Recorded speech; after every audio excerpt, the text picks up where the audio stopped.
মাছের পেটে নবী ইউনুস আলাইহিস সালাম। একবার ভাবুন তো, একজন মানুষ, চারদিকে অন্ধকার, কোনো আলো নেই, কোনো বাতাস নেই, উপরে পানি, চারদিকে মাংসের দেয়াল। আর তিনি জানেন এই জায়গায় কেউ বাঁচে না। কিন্তু তিনি ছিলেন সাধারণ মানুষ নন, তিনি ছিলেন আল্লাহর নবী ইউনুস আলাইহিস সালাম। আজ আমি আপনাদের বলবো একটি বাস্তব, প্রমাণিত, কুরআনে বর্ণিত ঘটনা, যা প্রমাণ করে আল্লাহ চাইলে অসম্ভব বলে কিছু নেই। ইউনুস ইবনে মাত্তা আলাইহিস সালাম ছিলেন আল্লাহর একজন প্রেরিত নবী। আল্লাহ তাকে পাঠিয়েছিলেন নিনেভা নামক এক জনপদের মানুষের কাছে। এই জাতি ছিল মূর্তি পূজায় লিপ্ত, অবাধ্য, সত্য অস্বীকারী। ইউনুস আলাইহিস সালাম দিনের পর দিন, বছরের পর বছর তাদের ডাকলেন, আল্লাহকে ভয় করো, এক আল্লাহর ইবাদত করো। কিন্তু তারা শুনল না, বরং ঠাট্টা করল, উপহাস করল। দীর্ঘদিন দাওয়াত দেওয়ার পর ইউনুস আলাইহিস সালাম মনে করলেন এরা আর কখনো ফিরবে না। তিনি আল্লাহর অনুমতি না নিয়েই শহর ছেড়ে চলে গেলেন। এটাই ছিল তার জীবনের সবচেয়ে বড় পরীক্ষা। এখানে একটা শিক্ষা আছে, নবী হলেও মানুষ ভুল করতে পারে, কিন্তু আল্লাহ ভুল ধরিয়ে দেন ভালোবাসা দিয়ে। ইউনুস আলাইহিস সালাম উঠলেন একটি নৌকায়। সমুদ্র শান্ত ছিল। হঠাৎ ভয়ঙ্কর ঝড়, ঢেউ আকাশ ছুঁই ছুঁই। নৌকা ডুবতে বসল। নৌকার লোকেরা বলল, এখানে নিশ্চয়ই কেউ আছে যার কারণে বিপদ এসেছে, লটারি করো।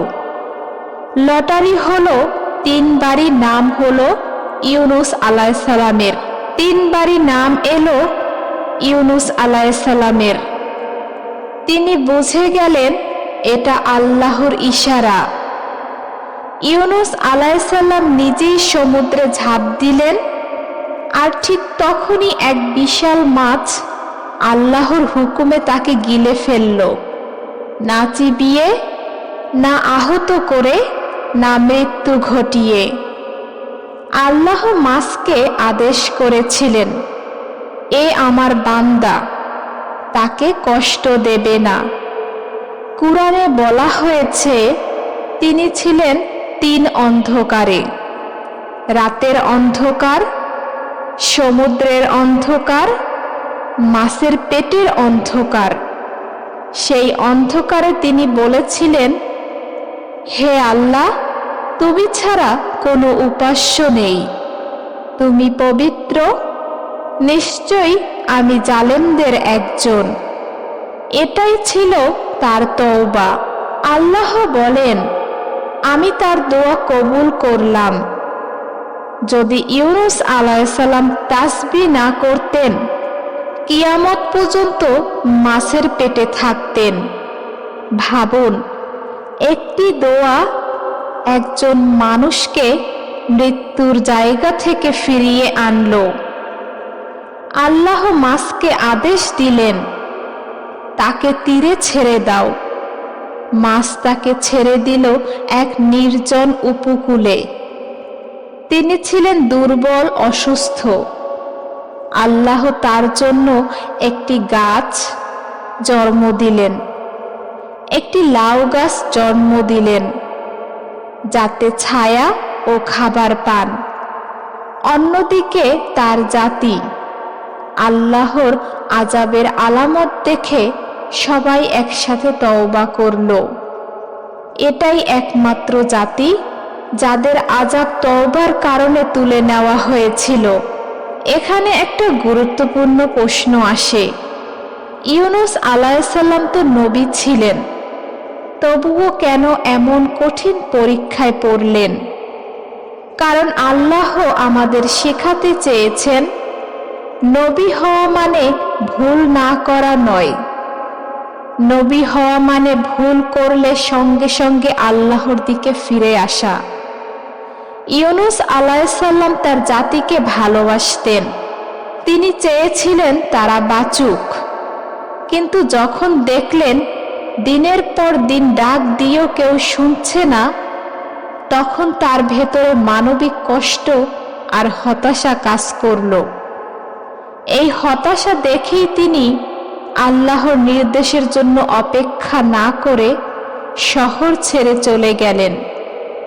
এটা আমাদের শেখায়, আমরা অনেক সময় ভালো কাজ করতে গিয়েও তাড়াহুড়ো করে ফেলি, আর সেখানে পরীক্ষা আসে। অনেকে প্রশ্ন করে, মাছের পেটে মানুষ বেঁচে থাকা কি সম্ভব? উত্তর হলো, স্বাভাবিক নিয়মে সম্ভব না। কিন্তু এটা ছিল মুজিজা, অলৌকিক ঘটনা।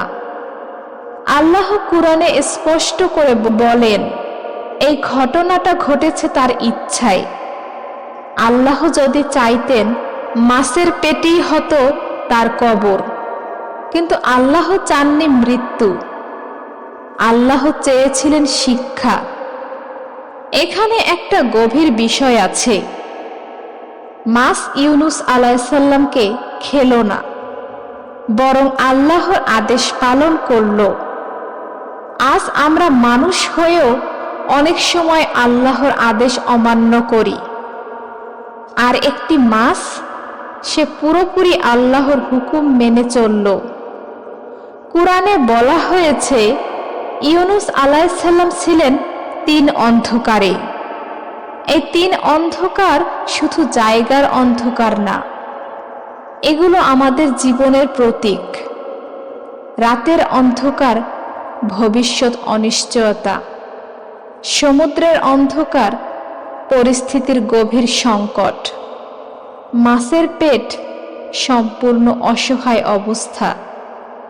আমাদের জীবনেও এমন সময় আসে যখন মনে হয় আমি একদম শেষ হয়ে গেছি। ঠিক সেই জায়গাতেই ইউনুস আলাইহিসসালাম আমাদের শিখিয়ে দেন, অভিযোগ নয়, তওবা করো। তিনি বলেননি, হে আল্লাহ, আমাকে কেন এমন করলে? তিনি বলেছেন, আমি নিজেই ভুল করেছি।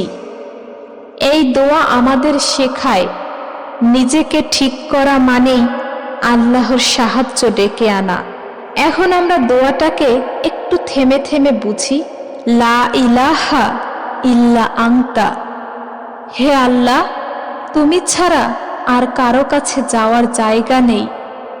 সুবহানাকা, তুমি কোনো অন্যায় করো না। ইন্নী কুনতু মিনাজ জালিমিন, অন্যায়টা আমি নিজেই করেছি। এই 3টা বাক্য একসাথে বলার মানে হলো আল্লাহর উপর বিশ্বাস, আল্লাহকে দোষ না দেওয়া, নিজের ভুল স্বীকার করা। এই কারণেই আল্লাহ এই দোয়াকে এত পছন্দ করেন। নবী সাল্লাল্লাহু আলাইহি সাল্লাম বলেছেন, এই দোয়া যদি কোনো মুমিন বিপদের সময় পড়ে, আল্লাহ তার দোয়া কবুল করেন। একটু থেমে ভাবুন, আল্লাহ চাইলে ইউনুস আলাইহিসসালামকে সেখানে শেষ করে দিতে পারতেন, কারণ ভুল তো হয়েছিল। কিন্তু আল্লাহ দেখছিলেন ইউনুস আলাইহিসসালামের অন্তর ভাঙা, চোখে অনুশোচনা আর মুখে তওবা। আল্লাহ ভুল খোঁজেন না, আল্লাহ খোঁজেন ফিরে আসার ইচ্ছা। এই কারণেই মাছের পেটের মতো জায়গা কবর হলো না, বরং হয়ে গেল রহমতের দরজা। আজ আপনি যদি বলেন আমার জীবন শেষ, মনে রাখবেন ইউনুস আলাইহিসসালামের জীবনের সবচেয়ে অন্ধকার সময়টাই তার জীবনের সবচেয়ে বড় ফিরে আসা ছিল। আজ মাছের পেট নেই, কিন্তু আমাদের জীবনও এমন জায়গা আছে, কেউ ঋণের চাপে ডুবে গেছে, কেউ সম্পর্ক ভেঙে একা, কেউ অপবাদে বন্দী, কেউ গুনাহে আটকে। এই জায়গাগুলোই আমাদের মাছের পেট। সেখানে কোনো আলো নেই, সেখানে মানুষ সাহায্য করে না, কিন্তু একটা জিনিস থাকে, আল্লাহ শোনেন। আপনি যদি সেখান থেকে বলেন, হে আল্লাহ, আমি ভুল করেছি, আল্লাহ আজও একই উত্তর দেন, আমি তোমার দোয়া কবুল করলাম। এই দোয়াটা কোনো জাদু না, এটা আত্মসমর্পণ। যে মানুষ দোষ চাপায় না, যে মানুষ অহংকার ভাঙে, যে মানুষ নিজেকে ছোট করে আল্লাহর সামনে দাঁড়ায়, আল্লাহ তাকে কখনো ফেরান না। এই দোয়া শুধু বিপদের জন্য না, এই দোয়া অহংকার ভাঙার জন্য, এই দোয়া মন নরম করার জন্য। আপনি চাইলে আজ থেকেই সিজদায় বসে এই দোয়া পড়তে পারেন। কান্না না এলেও পড়বেন, কারণ আল্লাহ শব্দের চেয়েও অন্তর দেখেন। ইউনুস আলাইহিসসালাম চলে যাওয়ার পর তার জাতি ভয় পেয়ে গেল। তারা বুঝে গেল, আমরা ভুল করেছি। পুরুষ, নারী, শিশু সবাই একসাথে আল্লাহর দিকে ফিরল। এখানে আল্লাহ আমাদের দেখালেন, ব্যক্তি বদলালে যেমন রহমত আসে, জাতি বদলালেও রহমত নামে। আজ যদি সমাজ নষ্ট হয়, তার মানে আল্লাহ দূরে না, আমরাই দূরে। এই ভিডিওটা যদি কারো চোখ ভিজিয়ে দেয়, কারো বুক হালকা করে, কারো মনে আল্লাহকে ফিরিয়ে আনে, তাহলে এই কথার সার্থকতা। আপনি আজ যেখানেই আটকে থাকুন, মনে রাখবেন, মাছের পেট থেকেও মানুষ ফিরে আসে যদি আল্লাহ ডাকেন। শেষ করার আগে একটা কথা রেখে যেতে চাই, আল্লাহর রহমত কখনো শেষ হয় না, শেষ হয়ে যায় শুধু আমাদের ধৈর্য। আল্লাহ যেন আমাদের সবাইকে ইউনুস আলাইহিসসালামের মতো ফিরে আসার তৌফিক দেন। আমিন।